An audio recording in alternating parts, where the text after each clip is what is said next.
Hello, everybody. My name's Carl Matheson. I'm Politico's Senior Climate Correspondent. Thank you to you all for sticking around through what has been a really thought-provoking day, I think. Just before we begin this final interview for the day, which I'm really looking forward to, I wanted to just go over a couple of the housekeeping rules that we have around questions. Please use the swap card platform both online and in the audience. You've been given instructions, I think, multiple times through the day about how to do that, and I know Catherine McKenna is keen to hear your questions. If you are already on the platform, please also feel free to chat with your fellow attendees. There's a chat box. Add questions into the right hand of the screen if you're on a desktop, and below the live stream if you're on your mobile.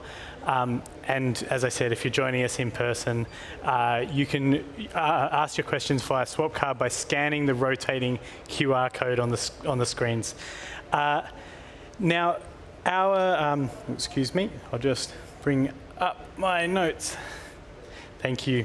Now, our final one-on-one interview for the day is with former Canadian Minister of the Environment and Climate Change, Catherine McKenna.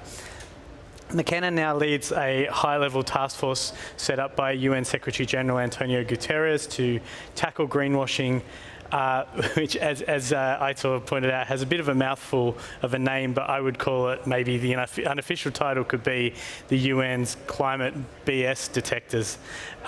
She helped launch their first report at COP27, just recently passed, and among other things, the report called for regulation that checks up on the net zero claims of major corporations, financial institutions, cities and regional governments. Catherine McKenna, welcome to Politico's Sustainable Future Week. Great to be joining, although it's terrible to be at the very end, so hopefully people are still awake and not rushing off. There's a lot of energy here in the room, and I'm really happy to see you. So, look, reading your report, I noticed it was chock full of recommendations. That tells me that maybe the state of net zero pledges leaves plenty of room for improvement. Looking around the world as you've done over the past year and with your colleagues on the panel, how bad is our global greenwashing problem? Well, so first of all, it's not even chock full. There's 10 recommendations because I think we were quite focused. And it was intended to really address, what are standards and criteria if you're going to say you're net zero aligned, and what can you not do. So look, the good news is I think over 90% of the world's GDP is covered by net zero commitments, either at the national level or subnational level, business, as well as businesses, financial institutions. The bad news is actually we don't even know how bad the problem is because there's a lack of transparency on reporting, and it's hard to actually, pull out what folks are doing. But I think, one of the key things, and I'm just a very practical person, and I should say we had a great group. It was, there were 17 members from around the world, very diverse, gender balanced, but we had a CEO, we had scientists, we had an environmentalist, we had a former regulator, we had a huge diversity, a diverse group. We just were focused on, okay, practically, you're going to put up your hand and you're going to say, hey, I'm a climate champion. I'm, net zero aligned, or, whatever words are used. There's a lot of different words that are used. Well, there's a price of admission. And I think we just need to be diligent about what is expected and what you measure. And that's actually a challenge right now. So a lot of it is just setting out, okay, what are the requirements? I mean, obviously having a long-term target aligned with the science, but that's kind of the easy part. I know that as minister. I mean, you can set a target, especially one by 2050 when you're not going to be around. I mean, hopefully still alive, but not around. It's really the work that needs to start now, especially since we know the challenge. We need to peak emissions by 2025 and reduce them by half by 2030. So it's very practical things. It's about seeing immediate action. It's about having baselines. It's about things that you can't be doing. And you can't be saying you're net zero and a climate champion and then investing in new fossil fuel supply. You can't just be using cheap credits, which often lack integrity. And luckily, there are some great groups working on that issue. But you can't do that instead of doing the hard work yourself. You need to report transparently. And you need to show progress. So there's a whole range of things, and that includes transition plans, but it's actually just measuring what's important. And I think that's the only way we're going to get the rigor that we need. And also, that's the real way. So for those of you in the crowd who might be saying, well, gosh, that's all really hard. Well, first of all, hard things are hard. But also, it's the huge economic opportunity that you can realize if you're actually innovating and doing the work yourself, as opposed to, for example, buying cheap credits. I want to do a kind of word association, just one single word association test with you. What single word comes to your mind when I say fossil fuel company net zero targets? Hard. Look, so people say that to me. I mean, or they'll say, well, look, the situation in Europe means everything has changed. The good news is I think we've seen a lot of things have changed, that, that now fossil fuels are actually linked to issues related to national security in a negative way. So, I mean, look, we have to recognize that fossil fuels are 80% of the problem when it comes to climate change. And as I say, let's just be practical and focus on what we need to do. And remember, these are voluntary commitments that folks are saying, look, I'm net zero, I'm a climate champion. So there's things you just cannot do if you're going to say that. But look, if you're a fossil fuel company, you have a great opportunity to diversify. I always say this, look, I'm from Canada. The companies that have been involved in oil and gas, they know how to scale major projects. They know how to operate around the world. They have huge amounts of capital, as we've all seen. And so the question is, are you going to return that through share buybacks and executive compensation, or are you going to put your money where your mouth is, where you say you want to be net zero? So you should be investing in the transition, investing in the technologies that are key to what we need to do now, which is reducing emissions. But is that what's actually happening? I mean, we've just both been in Egypt at COP27. It was, said to, or reportedly, the climate conference with the most fossil fuel industry lobbyists. Do you think that they are playing along, or how do you see their presence at the talks and their impact on climate policy worldwide? Look, I'll talk from my own experience. So I was Minister of the Environment and Climate Change. I was then also Minister of Infrastructure. And I tried to work really hard, actually, with oil and gas companies. But the reality is you got to make a choice in life. And we know what the problem is. The problem is our greenhouse gas emissions. 80% of them are coming from fossil fuels. So we need to make the transition.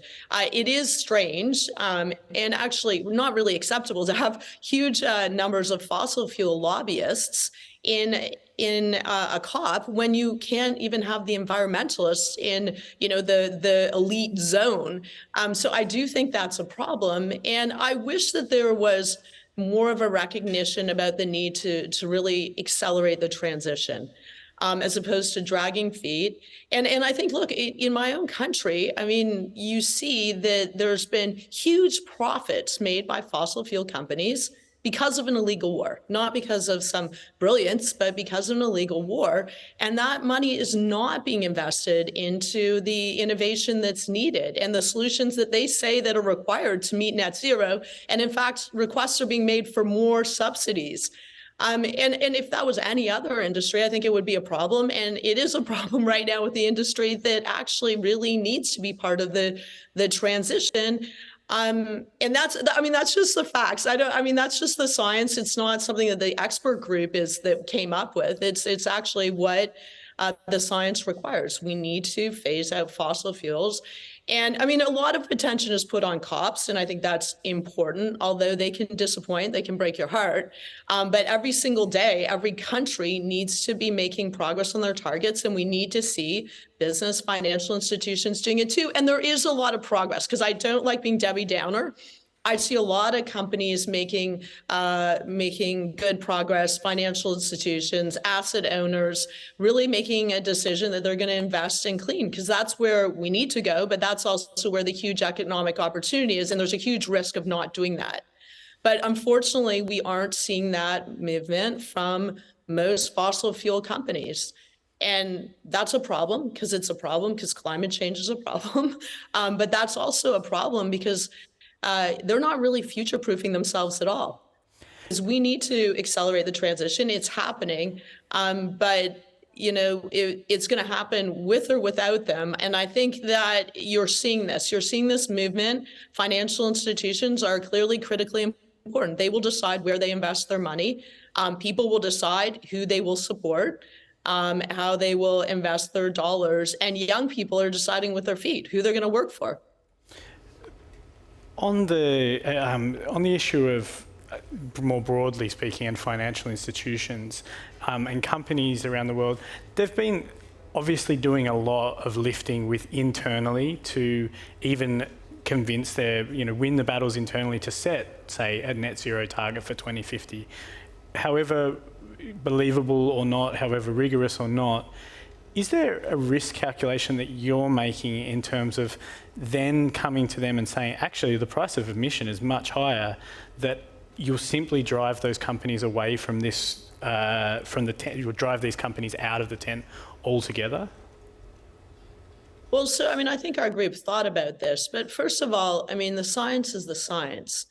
And what I've learned, I did work in the private sector, I was a corporate lawyer, and, I recognize the business needs certainty. And this is actually just measuring things that matter and being really clear. If you're going to put up your hand and say you're net zero, about what's required. Obviously your emissions need to go down. That's not just the intensity of your emissions, your actual emissions need to go down. That you need to be doing the hard work yourself. You can't just be buying credits. That you need to have a target that's aligned with net zero. And then there's some things that you can't be doing. You can't be lobbying against good climate policy. And I think those are just actually, I think if you ask anyone on the street, they would say, well, those sound actually pretty reasonable. And when I talk to business, they want certainty. But I think that the piece you started with is that this is why regulation is incredibly important. Because first of all, there is, and I think we recognize this, there's a competitiveness issue if you're committing to be net zero and doing the work, and someone else isn't. And we see that net zero commitments, while there are a lot of net zero commitments by publicly traded companies, privately held companies, state-owned enterprises, aren't in the same numbers committing to net zero. So that's one issue. But also, if you regulate, and we're seeing Europe is going to be regulating, the UK is committed to regulating, and there's different moves in different countries. That just actually makes it clear what's required. And some people say to me, well, that's unrealistic regulation. It's really hard. Well, I remember Mark Carney, who's another Canadian. He was working really hard on the disclosure piece with TCFD. And I remember going to a meeting and people were like, I don't really know about this and what this is going to mean. And now you're seeing it's becoming the law of the land. So I think you can move from voluntary to mandatory. I think it's actually really important because in a voluntary space, you can get the high ambition coalition. You can see what works. But I do think ultimately regulation will be incredibly important. And if you're a country, so remember I was Minister of Environment and Climate Change, the challenge is you've got these ambitious targets, but you're the government. You're not like the real economy. So you need the real economy doing the work, and you want a virtuous cycle. You want an ambition loop. So that's really where we need to get. But I do think, it's an opportunity. I always hope that people, the business, financial institutions will recognize not just the moral obligation, and, you have kids, you think about future generations, you see the impacts of climate change right now, but also the real economic opportunity, the ability to innovate, the ability to create new solutions, the ability to, figure out how to make money by doing right by the planet, the ability to attract good talent. Young people want to work with companies, financial institutions that are actually walking the walk on climate change. Pensioners want to invest their money or want their money to be invested in things that are clean. And so I think that's the opportunity too. But look, I know folks say it's hard. And I go back to my point, which sounds kind of ridiculous, but hard things are hard. I say that to my kids. Like, you don't get an A for showing up at school. You get an A for doing the homework and working hard to actually do what's required. So in terms of working hard, what do you want to see specifically out of the EU on regulation? Well, specifically, it's very hard when you're a lawyer, because then I could get into green taxonomies and things like that. Which what actually, do you think of the Greens taxonomy I don't even actually even saying green taxonomy pains me, because this is the challenge with climate. We get into this very like we're in alien space when we talk. Should natural gas be counted as a sustainable investment, for example, though? Would natural, sorry, did you say, will natural gas be sustainable investment? Should natural gas, because that's what the EU taxonomy has said. Look, I'm not going to get into the litigating over, what's in the green taxonomy. I mean, I think countries have to step up. I mean, the bottom line is you have to reduce emissions, and we need to move to clean. And there is an issue with the dash to gas.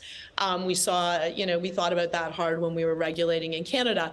But I mean, what do I want to see the EU or any other country do? I think, and this was in our report, is that there needs to be a focus on the major emitters. So the large corporations, financial institutions, having a requirement to have a net zero target that's science aligned, having transition plans so that you're actually showing and doing the work in the short term, as well as the long term, and that you need to disclose transparently so folks can see, are you actually doing what you said you're going to do? It's actually complicated in a way, maybe it's complicated in how you do this. It's actually not that complicated in a way. Your emissions, we need, if you're going to say you're net zero, and the world needs to be, we know, globally net zero by 2050, we need emissions to go down drastically and now.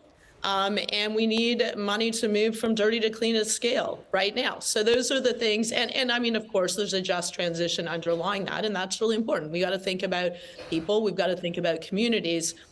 But I mean, if we could focus on what we need to measure and what we need to do, I have great confidence that we can do it. But I think that's why that's why we had 10 recommendations. And we tried to be very clear.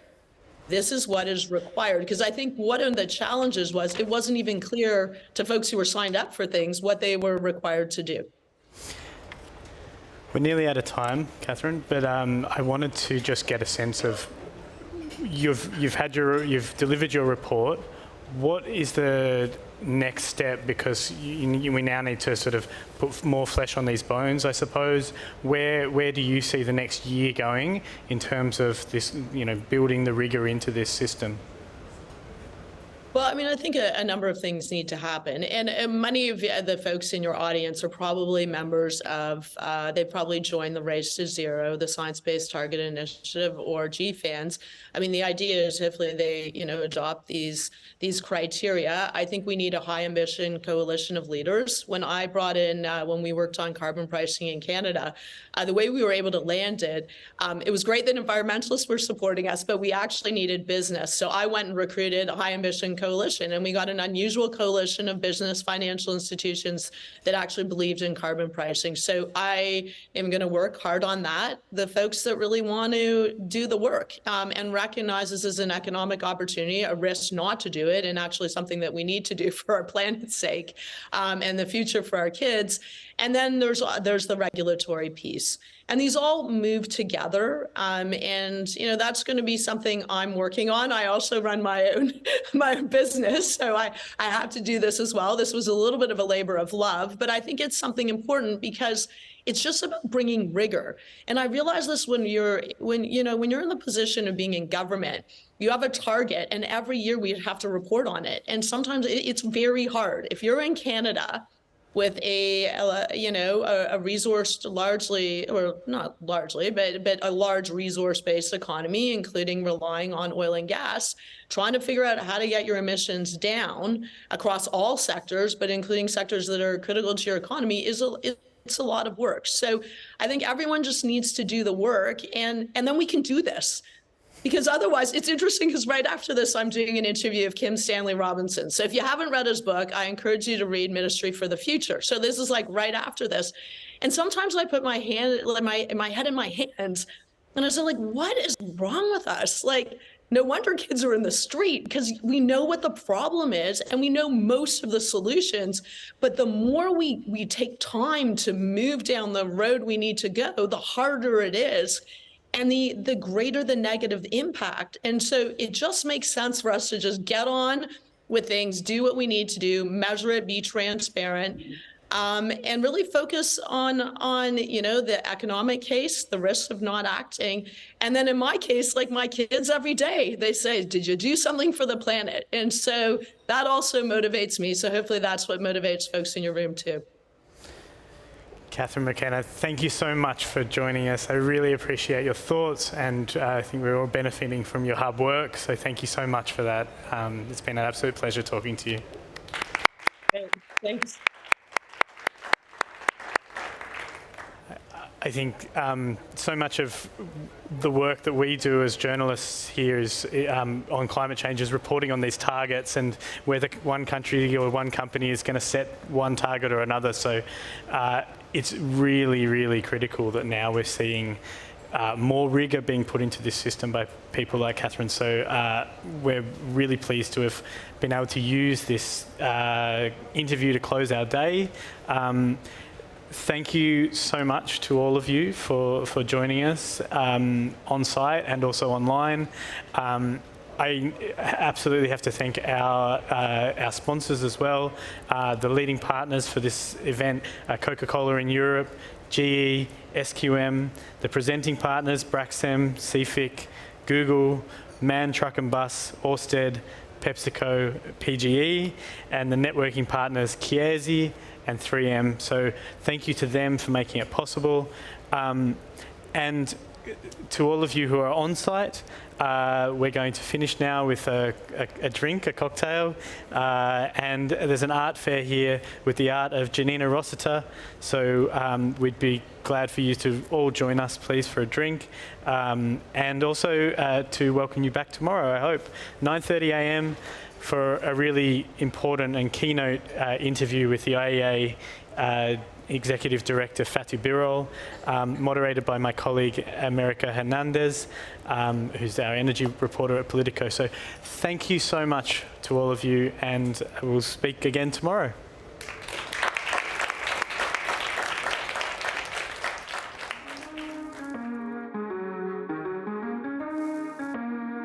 This is an age of disruption, of profound revolutionary change. What we're really asking ministers is to empower the ambassadors. The only thing that you really push forth is the truth. You don't see many women represented when it comes to the decisions as to how to handle the pandemic.